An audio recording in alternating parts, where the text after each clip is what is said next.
Unico অটোমোবাইলসের কর্ণধার মুস্তাক আহমেদের বিরুদ্ধে ফের প্রতারণার অভিযোগ। শহরতলির আউলিয়া বাজারে ইউনিকো অটোমোবাইলসের স্বত্বাধিকারী মুস্তাক আহমেদের বিরুদ্ধে ফের প্রতারণার অভিযোগ উঠেছে। অতুল কোম্পানির ই-রিক্সা চালক নিহার হোসেন মজুমদার সহ একাধিক চালক জানান, সরকারি ভর্তুকির প্রলোভন দেখে মুস্তাক আহমেদ তাদের কাছ থেকে মোটা অঙ্কের টাকা নিয়ে উধাও হয়ে পড়েছেন। অভিযুক্ত প্রতিশ্রুতি দিয়েছেন বৈধ নথি ও রেজিস্ট্রেশন দেওয়ার, কিন্তু টাকা নেওয়ার পর কোনো নথি দেননি বলে অভিযোগ। এর ফলে ই-রিক্সা চালকরা বৈধ কাগজের অভাবে প্রতিদিন পুলিশের হয়রানির মুখে পড়ছেন। স্থানীয় সূত্রে জানা যায়, অভিযোগ নিয়ে একাধিকবার বৈঠক হলেও মুস্তাক আহমেদ কোনো সমাধান করেনি এবং সম্প্রতি তার শোরুম অন্যের কাছে হস্তান্তর করেছেন বলে অভিযোগ।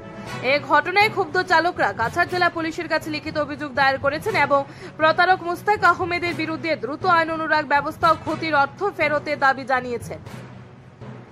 Assam prime news 24x7 Hifzur Rahman বরভূয়ার রিপোর্ট। আমি নিহার হোসেন মজুমদার। আমি আউলিয়া বাজার অতুল ইলেকট্রিক অতুল ইউনিট থেকে একটা গাড়ি মে মাসের 27 তারিখ কিনছি।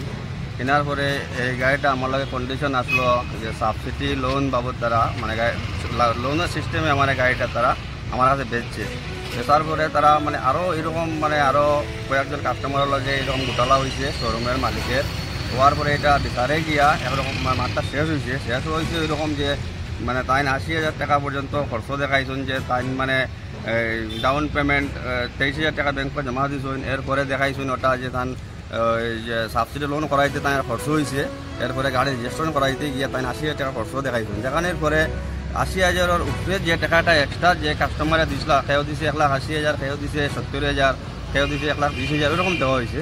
দেওয়ার পরে বাকি টাকাটা মানে একটা মানে কেস হয়েছে। আমরা অনেক মাস আগে থেকে এই ব্যাপারে কেস চলে, আমরা এসপি লেভেলে কেস চলে, রাঙ্গিঘাট থানাতেও কেস হয়েছে। এরকম হওয়ার পরে কম্প্রোমাইজে মাঠটা গেছে। কম্প্রোমাইজে যাওয়ার পরে মাঠটা এরকম হয়েছে যে তাই মানে বাকি এরা টাকাটা ঘুরাই দিয়েছেন। যারা টাকা 80,000-এর উপরে তাই নিয়েছিলাম মালিকে শোরুমের মুস্তাক আহমেদ লস করে টাকাটা তাই সব ঘুরাই দিয়েছেন। আর আমরা মানে 3জনের মানে লোন হয়েছে, 3-4জনের লোন হয়েছে না, তাই এটা মানে এগ্রিমেন্ট করছেন যে তাই আমরা সাবসিডি লোন করাইয়া দিবা। আর আমরা টাকাটা তাই 1 মাসের ভিতরে আমরা সাবসিডি লোন করাইয়া দিবা, গাড়ির রেজিস্ট্রেশন নম্বর সব কিছু তাই ওকে করে দিবা। মানে বিচার হয়েছে, বিচারও তাই এগুলো প্রকাশ করছেন। এরপরে এটার কাগজও আছে যেরকম মাতগুলো হয়েছে। আজকে 1 মাস মানে তাই যে টাইম দিয়েছিল 1 মাসের ভিতরে তাই দিবা বলিয়া প্রতিশ্রুতি দিয়েছেন। 1 মাস পুরার পরে আমি তানে অনেকবার ফোন করছি, ফোন আমার কোনো রেসপন্স দিয়েছেন না। এরপরে তান শোরুমের আরেকজন মানে সেলম্যান আসলা কালাম ভাই, তানেও ফোন করছি। আমি বিশেষ একটা অসুবিধা পড়িয়ে তান বারবার ফোন করছি যে আমার যে এক্সট্রা টাকা যে 70,000 টাকা আমি পাইতাম, 80,000-এর উপরে যেটা আমি 1.5 লাখ টাকা জমা দিয়েছিলাম, এই টাকাটা তোমরা আমার রিকভারি করো। আমি বেশি অসুবিধার মধ্যে আছি, আমার কোনো তারা রেসপন্স দিছে না দেওয়ার পরে আমি বাধ্য হইয়া মানে আমি আইনের দ্বারস্থ হয়েছি। আমি জাঙ্গিরখাড়ি থানার আউটপোস্টের আমি এখানে একটা এফআইআর করছি আজকে। আর এটা আমি আইনের কাছে আমি এটার বিচার চাইয়ার যে উপযুক্ত মানে আমার যে টাকাটা যে একটা বাকি এরা যে টাকাটা ঘুরাইয়া দেওয়া হয়েছে যে সিস্টেমে সাবসিডির সিস্টেমে তারা 80,000 খরচ দেখানোর পরে বাকি টাকাটা ঘুরাই দেওয়া হয়েছে।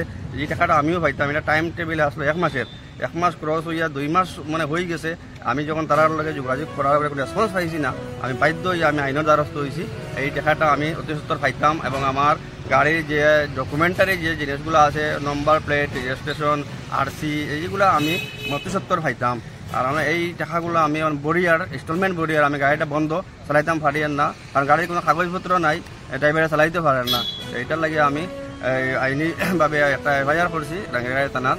আর এটা আমি প্রশাসনের কাছে এটা চাইয়ার যে উপযুক্ত মানে ব্যবস্থা নিয়ে আমার টাকাটা মানে 70 আমি পাইতাম কীরকম, আর আমার গাড়ির অল ডকুমেন্টটা আমার তাড়াতাড়ি মালিকে দিয়া দিতা, এটাই আমার কথা।